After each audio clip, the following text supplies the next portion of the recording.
Kali ini larangan beribadah harus dialami oleh jemaat Persekutuan Oikumene Umat Kristen atau POU di Kabupaten. Maka sekolah tidak boleh sama sekali membuat peraturan atau himbauan kepada peserta didik untuk menggunakan model pakaian kekhususan agama tertentu. Sudah menjadi kasus yang cukup banyak terjadi di Indonesia, dimulai dari lingkungan sosial dalam lingkup kecil, sekolah, kampus, bahkan instansi-instansi nasional, yang tidak jarang menimbulkan perpecahan, ya, intoleransi. Diskriminasi dan juga intoleransi terhadap seorang warga Bantul yang dilarang di perkara beda agama berakhir damai. Diskriminasi dan juga intoleransi terhadap seorang warga diskriminasi dan juga intoleransi terhadap seorang warga Bantul yang intoleransi terhadap beda agama. Ya, berita-berita tadi memberikan informasi, substansi, dan gambaran realitas di Indonesia bahwa kasus intoleransi beragama masih menjadi problematika yang serius, terutama di lingkup kampus dan mahasiswa.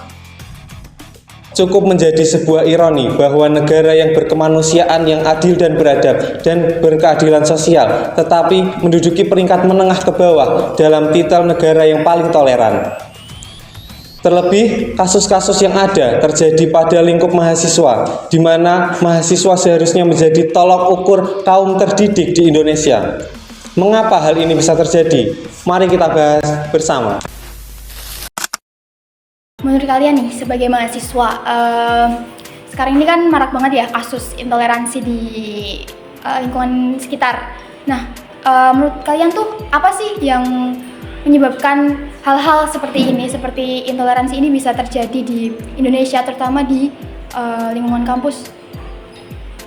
Yang pertama-tama itu yang mungkin cukup terlihat di sekitar kita itu mengenai intoleransi yang seakan-akan dinormalisasi gitu. Jadi seakan dianggap biasa oleh masyarakat sekitar ataupun kita sebagai mahasiswa seperti itu. Terus ini juga kan ditambahkan berkembangnya paham yang agak jauh dengan kecintaan Indonesia ini kan, yang banyak merasakan bahwa orang alim itu dianggap yaitu tidak pantas untuk berpancasila, sedangkan kita kan hidup di negara Indonesia yang dimana ideologi kita itu Pancasila. Jadi menurut kami, untuk orang yang alim dan dia paham agama itu berhak memiliki hak itu untuk berpancasila, seperti itu juga.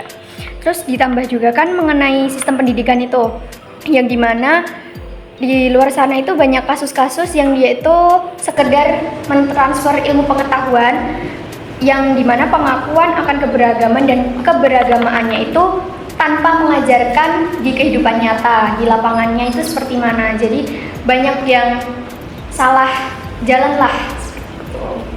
Nah, selain itu juga ini ya, mungkin minimnya fasilitas yang ada di kampus dengan embel-embel kampus merdeka itu, tapi hak-hak mahasiswa dalam merdeka dalam beribadah itu malah tidak diberikan ya, dalam beragama juga itu kan banyak juga kan di kampus sebenarnya.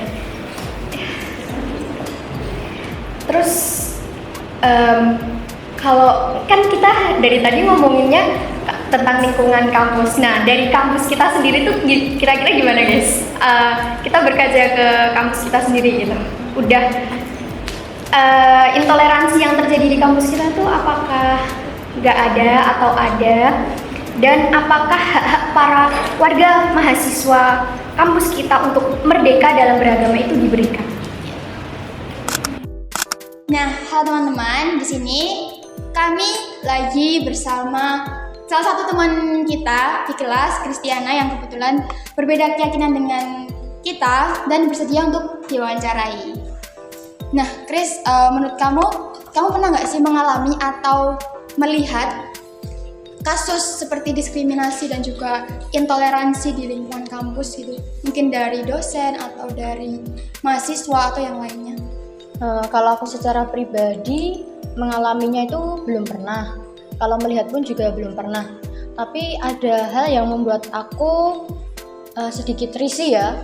Mungkin dari teman-teman itu kadang ada yang bercanda tentang kayak contohnya ayo login gitu, atau asyhadu ya. Tapi itu karena aku di kampus mendapatkan lelucon itu dan di luar kampus aku mendapatkan lelucon itu, jadi agak risih jujur. Muak gitu ya. Iya.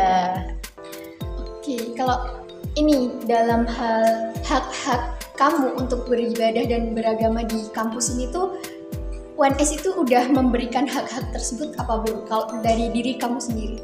Sudah sih, karena kan biasanya kalau hari Jumat itu teman-teman yang muslim kan melaksanakan Jumatan, sedangkan teman-teman saya yang Kristen itu juga beribadah di gereja kampus. Jadi kami itu masing-masing mendapatkan haknya untuk beribadah. Berarti UNS itu tidak mendiskriminasi gitu Iya. ya. Dan sudah memberikan hak-hak para mahasiswa untuk merdeka dalam beribadah dan juga beragama. Betul. Nah, selanjutnya kita akan mewawancarai narasumber kedua kita, yaitu Mas Satria Kolbun Salim atau biasa dipanggil Mas Obun, yaitu yang berkeyakinan sama dengan kita, yaitu beragama Islam. Alhamdulillah.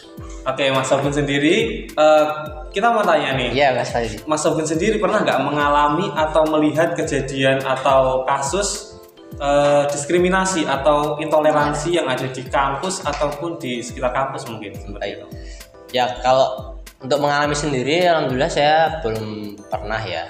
Cuma kayak saya sering melihat, terutama dengan teman-teman kita yang berbeda agama, saya lebih sering melihat teman-teman muslim itu melakukan sesuatu tindakan, ya sebenarnya itu bukan diskriminasi secara signifikan, tapi itu menurut saya tetap mengganggu aja sih untuk teman-teman yang berbeda agama dengan kita. Misal kayak obrolan-obrolan atau mungkin gurauan-gurauan atau gojekan-gojekan gitulah Mas.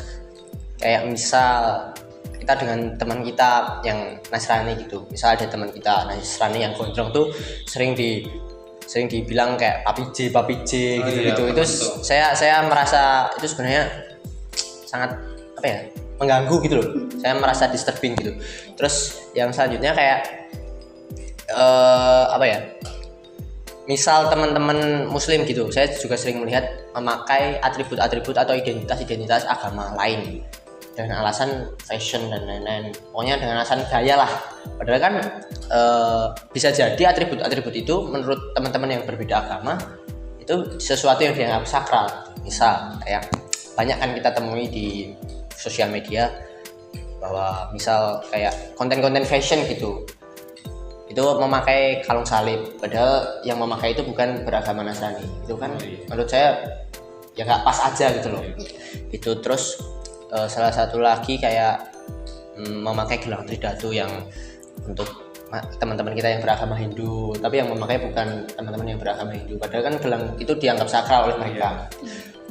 Terus satu lagi, aku juga sering melihat bentuk diskriminasi atau toleransi gitu, misal dari teman-teman muslim sendiri. Jadi kayak bahkan dari teman muslim yang melakukan juga teman muslim sendiri, misal kayak ya aku tak sholat sih ya, terus yang satunya itu jarang sholat gitu, mohon maaf ya, jadi ngopo sholat barang mustawe gitu loh. Nah itu menurut saya kok nggak pas gitulah menurut saya gitu loh. Ya sebenarnya itu bukan sesuatu yang signifikan ya, bahkan mungkin itu udah dianggap normal, tapi menurut saya itu sebisa mungkin dikurangi lah kayak gitu, karena itu menurut saya juga sebagai salah satu bentuk diskriminasi gitu.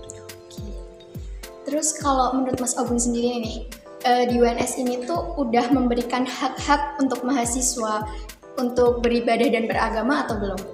Tentunya UNS menurut saya sudah mengupayakan dengan cukup baik ya. Di luar dari memberikan fasilitas untuk rumah-rumah ibadah, UNS juga memberikan wadah-wadah untuk keorganisasian rohani kayak SKI, terus ada KMK dan organisasi-organisasi yang lain. Jadi ya diberikan wadah lah untuk berorganisasi tapi dalam lingkup kerohanian gitu. Jadi menurut Mas Obun tuh di UNS itu sudah memberikan hal-hal tersebut. Ya. Tapi kalau untuk mengenai intoleransi tersebut? Apakah dari UNS ini sudah benar-benar hilang atau masih ada? Oke, berarti UNS ini memang sudah berupaya untuk memberikan hak merdeka dalam beragama ya. Tapi kan UNS ini manusianya sangat banyak ya. Dan manusianya itu nggak semua sama, otaknya berbeda-beda. Jadi secara karakter juga beda, secara sifat, secara latar belakang juga berbeda. Jadi menurut saya intoleransi itu tidak mungkin bisa hilang dengan keberagaman orang yang ada di UNS. Tapi kita bisa meminimalisir hal tersebut. Seperti itu sih. Oke, jadi terima kasih ya Mas Sebut untuk pendapatnya. Ya, sama-sama. Nah, jadi dari wawancara-wawancara tadi kita dapat menarik kesimpulan bahwa UNS itu sudah menjunjung tinggi yang namanya sikap toleransi dengan upaya-upaya yang dilakukan tadi gitu. Iya, tetapi dari kita sendiri, dari UNS sendiri kan tidak bisa menghilangkan hal tersebut, intoleransi tersebut. Benar yang dikatakan Mas Obun tadi mengenai banyaknya orang yang di dalam lingkup UNS ini kan juga banyak pola pikir. Jadi kita tidak bisa memungkiri untuk menghilangkan intoleransi tersebut. Tapi dari mahasiswa, dosen, dan semuanya itu sudah berusaha untuk meminimalisir hal tersebut dengan menyediakan fasilitas-fasilitas tempat beribadah yang ada dan mengingatkan teman satu sama lain seperti itu.